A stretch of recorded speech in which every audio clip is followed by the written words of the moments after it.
Inilah kondisi mobil yang dikendarai calon Bupati Lahat nomor urut 3 atas nama Ci Ujang.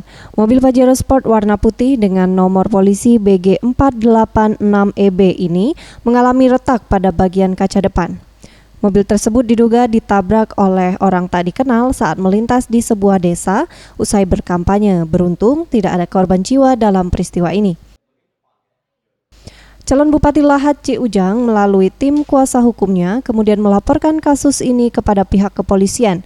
Namun pihak kepolisian masih menunggu rekomendasi dari Panwaslu untuk menentukan apakah laporan tersebut termasuk pidana pemilu atau pidana umum.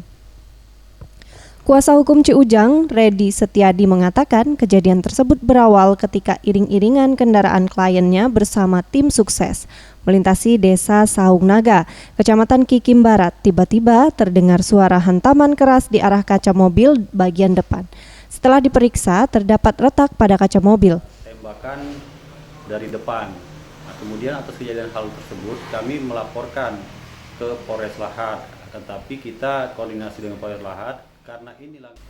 Sementara itu, Kapolres Lahat AKBP Robi Karyaadi membantah terjadinya penembakan terhadap mobil yang dikendarai salah satu calon bupati tersebut.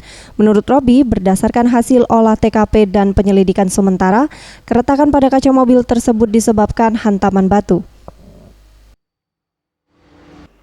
Dan sudah kita lakukan olah TKP kemarin, ternyata itu bukan dari tembakan. Kebetulan di situ juga ada anggota Polri juga yang di dalam mobil.